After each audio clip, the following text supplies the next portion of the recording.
మన ప్రభువును రక్షకుడైన యేసు క్రీస్తు పరిశుద్ధమైన ప్రేమ కలిగిన నామంలో యేసయ్య మాట అనే కార్యక్రమాన్ని చూస్తున్న ప్రియమైన సహోదరి సహోదరులకు హృదయపూర్వకమైన వందనాలు. దేవునికి స్తోత్రాలు. హల్లెలూయా.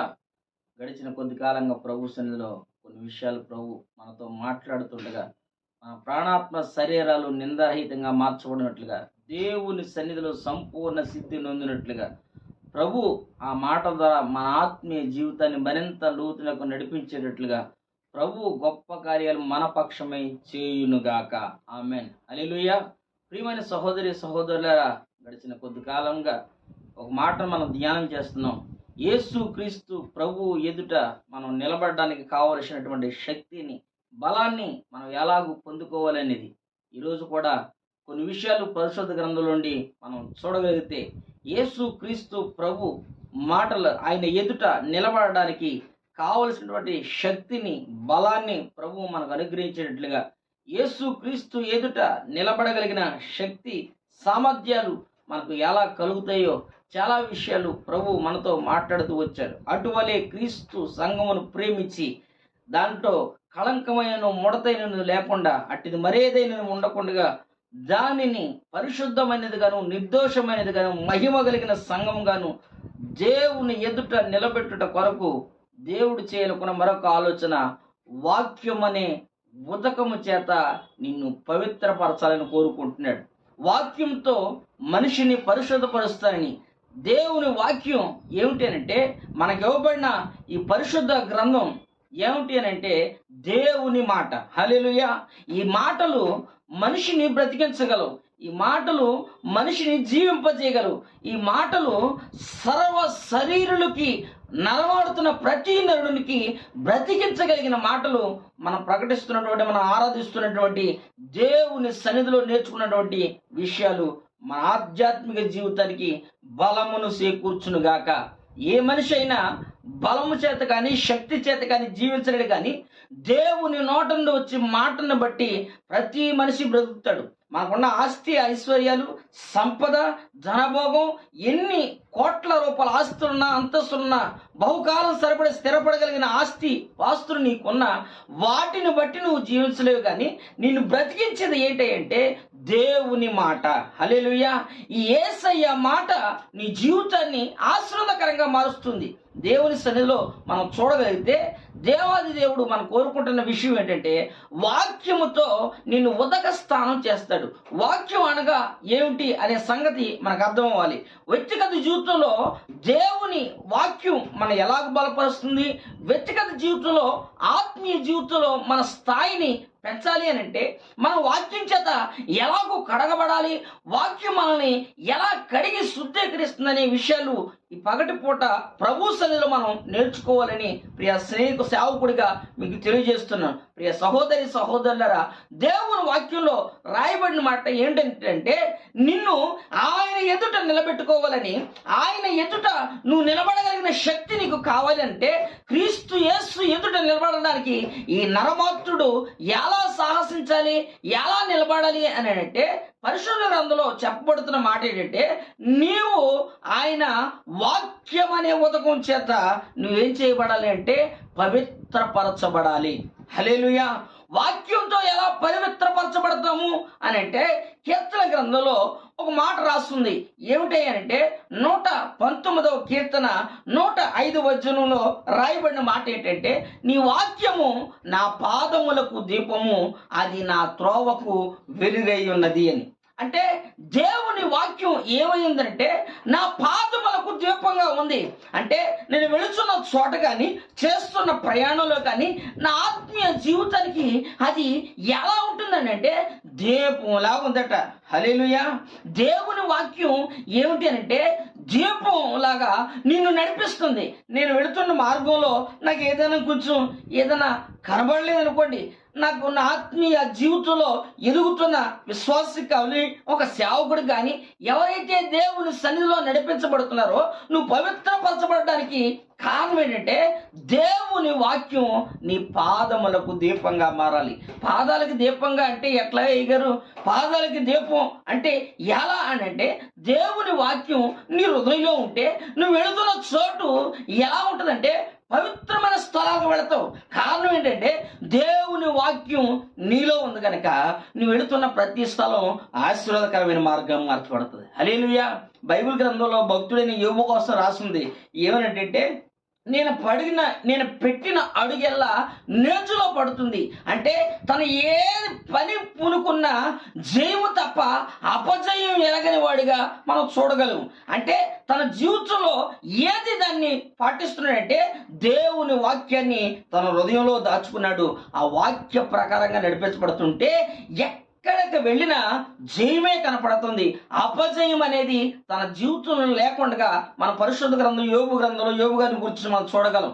నీ జీవితంలో, నా జీవితంలో దేవుని వాక్యం మన జీవితాలకు ఆశీర్వాదకరంగా, జీవనకరంగా, ఆశీర్వాదకరంగా మారాలి అని అంటే నీవు నేను చేయవలసింది ఏంటంటే దేవుని వాక్యాన్ని అనుసరిస్తూ నడవాలి. పరిశుద్ధ గ్రంథంలో కీర్తనకారుడు రాస్తాడు, నీ వాక్యము నా పాదములకు దీపంగాను, అది నా త్రోవలకు వెలుగుగా ఉంది. అంటే నేను వెళుతున్న మార్గం ఎలా ఉన్నది అని అంటే చీకటమయంగా ఉందనుకోండి, భయంకరమైనటువంటి చీకటి అక్కడ ఏలుబడి చేస్తుంది అనుకోండి. ఎవరైతే దేవుని వాక్యాన్ని ధరించిన వ్యక్తి అక్కడ వెళతాడో చీకటి తొలగిపోతుంది. హల్లెలూయా. అక్కడ ఉన్నటువంటి అపవిత్రత తొలగిపోతుంది. అక్కడ ఉన్నటువంటి చెడు కార్యాలు దూరం అయిపోతాయి. కారణం ఏంటంటే దేవుని వాక్యాన్ని ధరించుకున్న వ్యక్తి, పవిత్రపరచబడిన వ్యక్తి. ఒక పవిత్రుల్లోనికి అపవిత్రత ఎలా చొరబడుతుందంటే దేవుని వాక్యం కరుమై గరిపోవడం వల్ల. పరిశుద్ధ గ్రంథంలో యేసుక్రీస్తు ప్రభు స్వార్థ ప్రకటిస్తున్న రోజుల్లో యేసుక్రీస్తు ప్రభు వారు ఒక వ్యక్తి దగ్గరికి ప్రార్థన చేశాడు. అతనిలో కొన్ని దెయ్యాలుంటే ప్రార్థన చేసి దాని నుండి విడిపించాడు. ఎప్పుడైతే యేసు ప్రభు ప్రార్థన చేసి ఆ దెయ్యాన్ని విడిపించాడో చక్కగా కుర్రోడు బాగున్నాడు. ఆ కుర్రాడు బాగుంటే కొద్ది రోజులు దేవుని మందిరానికి వెళ్ళాడు. ఆ తర్వాత ఏమైందో, తర్వాత ఆ విడిచి వెళ్ళిన దెయ్యాలు కొంతకాలం అయిన తర్వాత అటు ఇటు తిరిగి మరలా మా పాత స్నేహితుడు ఒకడు ఉన్నాడు ఇక్కడ ఈ ఊర్లో, అతను ఎలా ఉన్నాడని సంగతి చూడాలని ఆ దెయ్యాలు మరలా వచ్చినాయి. పరిశుద్ధ గ్రంథంలో రాయబడిన చక్కటి మాట ఏంటంటే ఆ దెయ్యాల్ని దేవుడు విడిపించిన తర్వాత దెయ్యాలు వెళ్ళిపోయి మరలా వచ్చి చూసేసరికి ఏదైతే ఖాళీ చేయబడిందో ఆ ఖాళీగా ఉన్న స్థలంలో మరలా ఖాళీగా దెయ్యాలు ఉండడం చూసి ఆ దెయ్యం ఏం చేసిందంటే మరికొన్ని దెయ్యాలను తీసుకుని వచ్చి ఆ ఇంట్లో నివాసం చేయడం ప్రారంభించాయి. ప్రియమైన సహోదరులారా, ఇక్కడ ప్రాముఖ్యమైన సంగతి ఏంటంటే దేవుని వాక్యం ఏ వ్యక్తి హృదయంలో ఉంటుందో ఆ వ్యక్తి పాపం వైపు వెళ్ళడు. యేసయ్య మాటలు, ఈ జీవాత్మ కలిగినటువంటి దేవుని వాక్యం ఎవరి హృదయంలో అయితే అది నింపబడి ఉంటుందో ఆ చోట చీకటి కలిగిన అనుభవాలు ఉండవు, అక్కడ అపవిత్రత కలిగిన అనుభవాలు ఉండవు, అక్కడ లోకాలను నడిచినటువంటి చేదైన వేరు తనలో ఉండదు. కారణం ఏంటంటే అతను ఏమయ్యాడంటే వాక్యం చేత ప్రతిరోజు దాన్ని కడుక్కుని పవిత్రపరుచుకుంటున్నాడు. హల్లెలూయా. యేసయ్య ఎదుట నిలబడడానికి కావాల్సింది ఏంటంటే వాక్యంతో ఉదక స్నానం జరగాలి. వాక్యం చేత అనుదినమును కడగబడాలి. దేవుని వాక్యం ప్రకటించబడుతున్నప్పుడే నాలో ఉన్నటువంటి అపవిత్రతను తొలగించుకుని నాలో ఉన్నటువంటి పాప సంబంధమైనటువంటి ఆలోచన నుండి విడుదల పొంది యేసు ప్రభు వైపు ఎప్పుడైతే నేను తిరుగుతానో దానిని బట్టి నా జీవితం ఎలా ఉంటుందంటే దేవుని సన్నిధిలో పవిత్రత పరుచుకోవడానికి ఇష్టపడతాను. ఒకవేళ దేవుని వాక్యం నాలో లేదనుకోండి, పరిశుద్ధత నాలో లేదనుకోండి, అపవిత్రత నాలో ఉందనుకోండి, విడిచి వెళ్ళినటువంటి ఏ దయ్యాలు ఉన్నాయో మరికొన్ని వస్తాయి. అక్కడ రాస్తున్న మాట ఏంటంటే అనేకులు ఏం చేస్తున్నారంటే మొదటి స్థితి కంటే కడపటి స్థితి మరీ చెడ్డైంది. మొదట దెయ్యం చేత బాధపడుతున్నప్పుడు యేసు ప్రభు ప్రార్థన చేసి వెళ్ళిపోయిన తర్వాత ఆ వ్యక్తి చేయవలసింది ఏంటంటే దేవుని సన్నిధికి వచ్చి గడిచిన కాలంలో నా జీవితం ఇలా పాడైపోయింది కదా, గడిచిన కాలంలో నా వ్యక్తిగత అనుభవం ఇలా చెడిపోయింది కదా అని ఆత్మీయ జీవితాన్ని కట్టుకుని దేవుని వాక్యాన్ని హృదయాల్లో నింపుకోవడం వల్ల ఆ దేవుని వాక్యం లోపల దాచుకోకుండా ఉండడం ద్వారా మరికొన్ని దెయ్యాలు వచ్చి తన కడపడి స్థితి బహుఘోరంగా మార్చబడింది. ఈ రోజున మన పరిస్థితులు ఎందుకు తలకిందులుగా మార్చబడుతున్నాయి? మనం ఎందుకు దేవుని సన్నిధిలో సరైన భక్తి చేయలేకపోతున్నాం? హృదయంలో ఒక ప్రశ్న. మానక దేవుని మందిరానికి వెళ్ళినా, ప్రతిరోజు మనసారా ప్రభును పూజిస్తున్నా, మానక దేవుని సన్నిధిలో నడుస్తున్న నీ జీవితంలో రోజు రోజుకి నీ ఆత్మీయ స్థితి ఎలా ఉండాలంటే, దేవుని వాక్యం చేత ప్రతిరోజు నువ్వు కడగబడాలి. దేవుని సన్నిధిలో ప్రతిరోజు కన్నీరు కార్చి, అంగలార్చి, నీ నిమిత్తమై, నీ కుటుంబం నిమిత్తమై నీవు కన్నీరు కార్చి ప్రార్థన చేయాలి. కారణం ఏమిటంటే, నీవు దేవుని ఎదుట నిలబడాలని. హల్లెలూయా. ఈ లోక మనుషుల ఎదుట నిలబడి భక్తుడిని అని చెప్పించుకోవచ్చు. ఈ లోక పాస్టర్ గారి ఎదుట నేను గొప్ప గనుడిని అని చెప్పుకోవచ్చు. కానీ వాక్యం నీ హృదయంలో లేకపోతే నువ్వు ఏమవుతాయంటే, నీలో అపవిత్రత రోజు రోజు తెలియకుండానే వస్తుంది. కారణం ఏంటంటే, హృదయంలో దేవుని గురించినటువంటి దైవికమైనటువంటి వెలుగు లేదు కనుక నేను వెళుతున్న మార్గంలో అది నాకు వెలుగుగా ఉండక పెట్టిన అడుగెల్లా మనం ఎలా అవుతుందంటే నాశనానికి మనల్ని తీసుకుని వెళుతుందని పరిశుద్ధ గ్రంథం చెప్తుంది. యోబు భక్తుడు అంటాడు, నేను పెట్టిన అడుగెల్లా నేతిలో పడుతుందండి, నాశనానికి సిద్ధపడవలసిన వాడి దీవెన నా తల మీదకి వస్తుంది. అంటే వేరే వాడి ఆశీర్వాదం నా తలపైకి ఎందుకు వస్తుంది అంటే, అతని జీవితంలో యెహోవా పెట్టిన దీపాన్ని కాపాడుకుంటూ దాని ప్రకారంగా నడిపించబడుతున్నాడు. కీర్తనాకారుడు అంటాడు, నీ వాక్యము నా పాదములకు దీపం, అది నా త్రోవలకు వెలుగై ఉన్నది.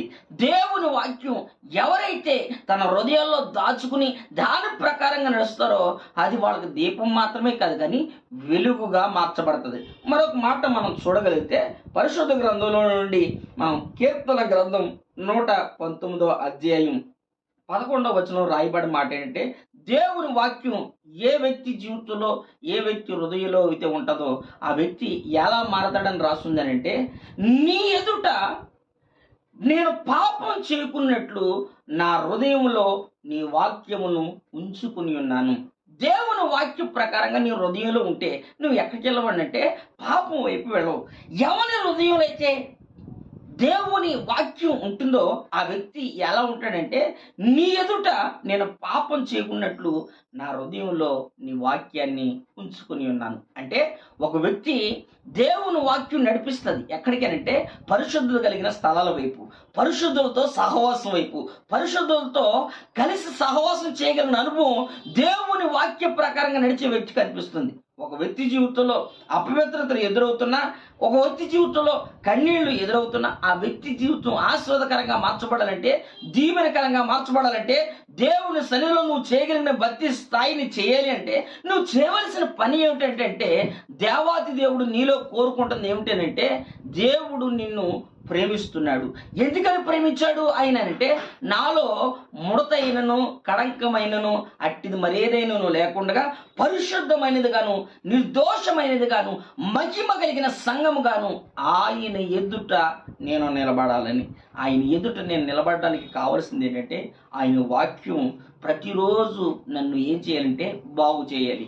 ఆయన వాక్యం నన్ను స్థిరపరచాలి. ఆయన వాక్యం నన్ను బాగు చేయాలి. ఆయన వాక్యం నా త్రోవలకు వెలుగై ఉండాలి. అంటే నేను వెళుతున్న ప్రతి స్థలంలో నాకేం చేయాలంటే అపజయం లేకుండా ఉండాలి. అంటే నేను వెళుతున్న మార్గం ఏమై ఉండాలి, మంచిదై ఉండాలి. మార్గము అనగా ఏంటంటే మనం చేస్తున్నటువంటి భక్తి జీవితం, మన పవిత్రత. కీర్తనాకారుడు అంటాడు, నా హృదయంలో పాపము లేకున్నట్లుగా నీ వాక్యాన్ని నా హృదయంలో నింపుకున్నాను. హల్లెలూయా.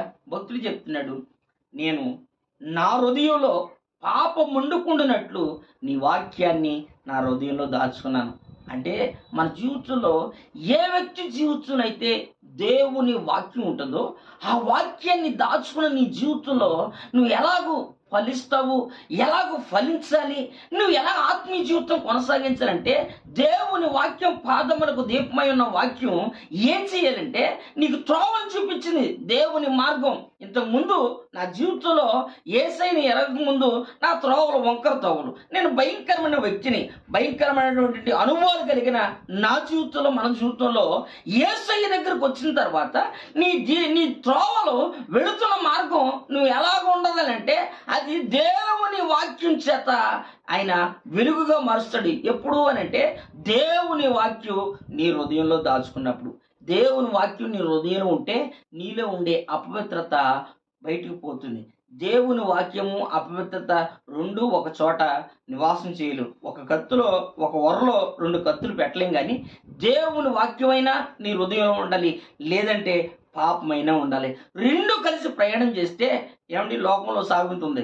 రెండు పడవలమే కాలేసి నడిస్తే అగాధలో ఆ పడవ ఇటు ఈ పడవ ఇటు పోతే మధ్యలో మునిగి చనిపోతామని. మన మార్గం ఎలా ఉండాలి అంటే, మనం దేవుని ఎదుట నిలబడగలిగిన శక్తి, పరిశుద్ధుని ఎదుట, ఆ మహాత్ముడైనటువంటి దేవుని ఎదుట మనం నిలబడాలంటే మనకు కావలసింది ఏమిటంటే, దేవుని ఎదుట నిలబెట్టగలిగినటువంటి వాక్య స్వరూపైన దేవుడు మన హృదయంలో నివసించాలి. ఆ నివసించిన దేవుని ద్వారా మనం ఎలాగూ పొందుకుంటామంటే, ద్వితీయోపదేశకాండం 31:12 రాయబడిన మాట ఏంటంటే, నీ దేవుడైన యెహోవాకు నువ్వు భయపడి ఏం చేయాలంటే, ధర్మశాస్త్రంలో రాయబడిన వాక్యములన్నిటినీ అనుసరించి నడుచుకోవాలి. ద్వితీయోపదేశకాండం 31:12 రాయబడిన మాట ఏంటంటే, దేవుడైన యెహోవా నీ ఏదైతే ధర్మశాస్త్రాన్ని ఇచ్చాడో, ఏదైతే ఈ పరిశుద్ధ గ్రంథం నీకు ఇవ్వబడిందో, దీనిలో ఉండే మాటలు నువ్వు ఏం చేయాలంటే వాటి ప్రకారంగా అనుసరించి దేవుడని ఒకడున్నాడు అని భయపడి భక్తి చేయాలి. నీ భక్తి ఎలా ఉండాలి అంటే, మనుషుల ఎదుట కనబడే భక్తి కాదు, స్నేహితుల దగ్గర, పాస్టర్ గారి దగ్గర, సంఘంలో కనబడిన భక్తి కాదు. నీ అంతరంగం దేవునికి భయపడాలి. హల్లెలూయా. భక్తుడు చక్కగా రాస్తాడు ఏమనంటే, నీ దేవుని ఎదుట నీవు భయపడి ధర్మశాస్త్రంలో రాయబడిన ఆజ్ఞలన్నిటినీ అనుసరించి నడుస్తూ, ఎవరెవరు నడవాలి చెప్పనా? స్త్రీలు కానీ, పురుషులు కానీ, పిల్లలు కానీ, పరదేశులు కానీ, ఏ ఒక్కరైనా దేవుని ఎదుట నిలబడాలి అనంటే, సర్వశక్తి కలిగిన దేవుని ఎదుట నువ్వు నిలబడాలంటే నీకు కావాల్సింది ఏమిటంటే, దేవుని వాక్యంలో నువ్వు నిలబడాలి. దేవుని వాక్యం అనే త్రోవలలో నువ్వు నడవాలి. వాక్యం నీ హృదయంలో నింపబడితే, వాక్యం నీ హృదయం నిండా అది నిండి ఉంటే, నీ అడుగులు ఎక్కడ పడతాయి అంటే, ఎవరైతే శ్రేష్టమైనటువంటి అనుభవాలు కలిగిన వాళ్ళు ఉంటారో వారితో నీ సహవాసం ఉంటుంది. వారితో, ఆత్మీయులతో సహవాసం నిన్ను ఎక్కడ తీసుకుని వెళ్తుందంటే, ఆత్మీయమైన సహవాసం నిన్ను పరలోక పట్టణాన్ని చేస్తుంది. అపవిత్రులతోనూ లోక సంబంధమైన వ్యక్తులతోనూ సహవాసం చేస్తే, నీ సహవాసం పరిశుద్ధులని పిలువబడుతున్నా నీకులో తెలియకుండానే పాపపు వివేకం ఏర్పడి నువ్వేమవుతావు అంటే పతనానికి వెళ్ళిపోతావు అని నేను చెప్పట్లేదు, పరిశుద్ధ గ్రంథం చెప్తుంది. ప్రియ సహోదరుడా, సహోదరి, నేను ఈ పగటపూట చేస్తున్న విషయాల్లో నీ భక్తి దేవుని ఎదుట నిలబడగలిగిన భక్తేనా? నీ భక్తి జీవితం యేసయ్య ఎదుట నేను నిలబెట్టగలుగుతుందా? నీ భక్తి జీవితం యేసయ్య రాజ్యానికి చేర్చగలుగుతుందా? నీ భక్తి జీవితం తండ్రి సింహాసనం ఎదుట నిలబడగలిగిన భక్తేనా? నీ ఆత్మీయ జీవితం ఎక్కడి వరకు ఎదిగింది? నీ ఆత్మీయ స్థితిగతులు ఎటువైపు ప్రయాణిస్తున్నాయి? నీ ఆత్మీయ ఎదుగుదల ఎక్కడ ప్రారంభించో ఎక్కడ ముగిస్తుంది అనే సంగతిని నువ్వు మర్చిపోతే, నీతో చెప్తున్న మాట ఏంటంటే, నీవు వెళ్ళే మార్గంలో వెలుగై ఉన్న దేవుణ్ణి ఆశ్రయించి, ఆయన ఆశ్రయించిన నీవు నీ హృదయంలో దేవుని మాటలు దాచుకుంటే పాపం నీ యొద్ద నుండి వెళ్ళిపోతుంది. ఒక మనిషి పాపంతో బ్రతుకుతున్నాడంటే కారణం ఏంటంటే, దేవుని వాక్యం తనలో లేదు. దేవుని వాక్యం తనలో లేకపోవడం వల్ల అపవిత్రమైన కార్యాలు, అపవిత్రమైనటువంటి ఆలోచనలు, చెడు కార్యాలు మనిషి జీవితంలో వెంబడిస్తున్నాయి. కారణం ఏంటంటే, దేవుని వాక్యం తనలో లేకపోవడం వల్ల. నీలోనైనా నాలోనైనా దేవుని వాక్యం సమృద్ధిగా ఉండాలని దేవాది దేవుడు కోరుకుంటున్నాడు. నీ విషయంలోను నా విషయంలోను దేవుని ఎదుట నిలబడగలిగిన స్థాయి ఎఫెసీయులకు రాసిన పత్రిక రాయబడిన చక్కటి మనం ధ్యానిస్తున్నాం. ఏమిటంటే, అటువలే క్రీస్తు కూడా సంఘాన్ని ప్రేమించాడట. ఎందుకు ప్రేమించాడంటే, దానిలో కళంకమైనను ముడతైనను లేకుండా, అట్టిది మరేదైనా ఉండకుండా పరిశుద్ధమైనది గాను నిర్దోషమైనది గాను మహిమ కలిగిన సంఘముగాను ఉండునట్లు వాక్యముతో ఉదక స్థానము చేత దాన్ని పవిత్రపరిచి దానిని తన ఎదుట నిలబెట్టుకోవాలని. హల్లెలూయా. తన ఎదుట నిలబెట్టుకోగలిగిన స్థాయి ఎవరికి వస్తుంది అంటే, నీలో కళంకం ఉంటే నువ్వు దేవుని రాజ్యాన్ని చేరలు. నీలో ఏదైనా మరకలు ఉన్నాయనుకో దేవుని సన్నిధి చేరలు. నీలో పాపం ఉందనుకోండి యేసయ్య ఎదుట నిలబడలేవు. నీలో లోక సంబంధమైన కార్యాలు ఉన్నాయనుకోండి, దేవుని ఎదుట నిలబడలేవు. ఎవరు నిలబడతారంటే వాక్యం చేత ఎవరైతే కడుక్కుంటారో, దేవుని మాట చేత ఎవరైతే బాగు చేసుకుంటారో వాళ్ళని నా దేవుడు ఆయన రాజ్యానికి సిద్ధపరచును గాక. హల్లెలూయా. ఎవరు చేరతారు సింహాసనం ఎదుట?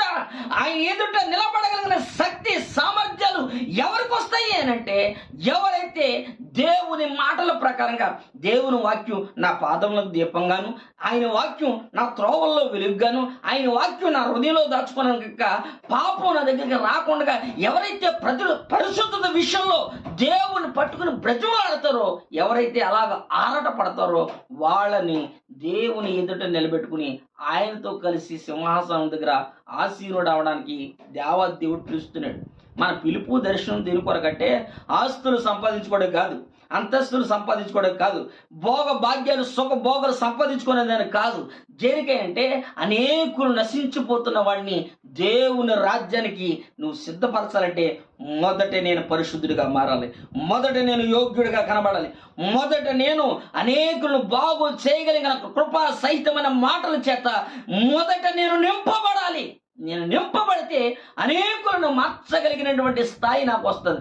నాలోనే అపవిత్రత ఉంటే, నాలోనే లోక సంబంధమైన చెడు కార్యాలు ఉంటే, నాలోనే లోక సంబంధమైన ఆలోచనలు నాలో ఉంటే, లోక సంబంధమైనటువంటి అనుభవాల మధ్యలో, లోక సంబంధమైన కార్యాల మధ్యలో వెళ్ళిపోతూ ఉంటే అనేకులు నేను ఎలాగ మార్చగలను? నేను మార్చాలంటే మొదట నాలో పరిశుద్ధత రావాలి, మొదట నాలో అపవిత్రత తొలగిపోవాలి, మొదట నాలో దేవుని గురించినటువంటి భయాన్ని కలిగి దేవుని ఆజ్ఞల మార్గంలో ధర్మశాస్త్ర ప్రకారంగా జీవించగలిగిన స్థాయి ఎవరికి వస్తుందో వాళ్ళు దేవుని కొరకు గుంపు జనాంగాన్ని సిద్ధపరుస్తారు. యేసు ప్రభు ప్రేమించిన ప్రేమ దీని కొరకు. మనం పరిశుద్ధులుగా మారితే, మనం యోగ్యులుగా దేవుని సన్నిధిలో నిర్దోషమైన భక్తి జీవితంలో వెళితే, పరిశుద్ధమైన భక్తి మనలో ఉంటే, పరిశుద్ధ కలిగిన మార్గంలో మనం నడుస్తూ ఉంటే, మనం చూసిన వాళ్ళు చెప్తారు, అయ్యా నువ్వు ఇలా మారడానికి గల కారణం ఏంటి? గడిచిన కాలంలో ఉన్న జీవితానికి ఇప్పుడున్న నీ జీవితానికి తేడా మేము గమనించాం, మా కోసం కూడా చిన్న ప్రార్థన చేయని అనుభవం నీలోకి రావాలి. నా ప్రియ సహోదరి సహోదరుడా, నీ జీవితంలోనూ నా జీవితంలో మన జీవితంలోనూ దేవుని ఎదుట నిలబడగలిగిన భక్తి మనం చేయుదుము గాక. ఆ దిశగా ప్రభు మనం నడిపించాలని కోరుకుంటున్నాడు. ఈ లోకం వరకే భక్తి అయితే మనకు నచ్చిందల్లా చేయొచ్చు, కానీ కొన్ని షరతులు మన జీవితంలో ఉన్నాయి. ఏమిటంటే, ఈ లోకంలో ఉన్న యేసుక్రీస్తు ప్రభు 33.5 సంవత్సరాలు ఈ లోకంలో ఉన్న మంచి యవన కాలం ఉన్న సిలువ వేయబడిన యేసుక్రీస్తు ప్రభు పాపాన్ని ఎరగని వాడిగా, పాపం లేనివాడిగా జీవించాడు. నీలో నాలో ఎత్తి చూస్తే ఏ ఒక్కరూ యోగ్యులు కాదు.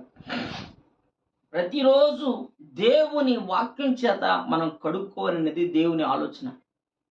ఈ లోకం వరకే మన భక్తి అయితే ఏదో ఒక రోజున మనం విడబడతామని పరిశుద్ధ గ్రంథం చెప్తుంది. యేసు ప్రభు మనల్ని ప్రేమించిన దీని కొరకంటే ఆయన ఎదుట మనం నిలబెట్టుకోవాలని, ఆయన సన్నిధిలో మనం నిలబడాలని ఆ దేవాది దేవుడు మన విషయమై పిలుస్తున్నాడు. ఒకవేళ ఇంకనూ లోకంలో ఏదో ప్రేమించి దేవునికి దూరస్తుడిగా ఉండిపోతే, ఒక సేవకుడిగా, ఒక సహోదరుడిగా 2 చేతులు దండం పెట్టి చెప్పగలిగిన మాట, యేసుక్రీస్తు ప్రభు నిన్ను బ్రతుకులాడుతున్నాడు. ఆయన ప్రేమను ఒకవేళ మర్చిపోయావేమో, దేవుని ప్రేమకి దూరం అయిపోయావేమో, దేవుని ప్రేమలో నిలబడలేక లోకాన్ని స్నేహిస్తున్నావేమో, నాకు తెలీదు. పరిశుద్ధాత్ముడు నీ హృదయాంతరంగా ఎరిగిన దేవుడు బహుతేటగా మాట్లాడుతున్నాడు. ఇకనైనా పాపాన్ని విడిచి వస్తావా? పరిశుద్ధతను ప్రేమించి రాగలవా? పాప సంబంధమైన కార్యాలు విడిచి నా దేవుని దగ్గరికి రాగలవా? ఆయన పిలుస్తున్నాడు చెల్లి, పిలుస్తున్నాడు తమ్ముడా, యేసయ్య దగ్గర రా. నా దేవుడు నీ కన్నీటిని తుడుస్తాడు, నీ బాధను తొలగిస్తాడు, నీ దుఃఖాన్ని సంతోషంగా మారుస్తాడు. కారణం ఆయన రక్షించే దేవుడు, శిక్షించే దేవుడు కాదు. నిన్ను రక్షించడం కొరకు పరమాత్ముడైన దేవుడు తను తానే బలిగా మారిపోయాడు. ఎప్పుడో పాప పంకిళాల మధ్యలో ఉన్న నన్ను బ్రతికించడం కొరకు పరమాత్ముడైన దేవుడు నరరూపిదారిగా ఈ లోకానికి వచ్చి ఈరోజు బలైపోయాడు. కారణం నిన్ను నన్ను బ్రతికించాలని.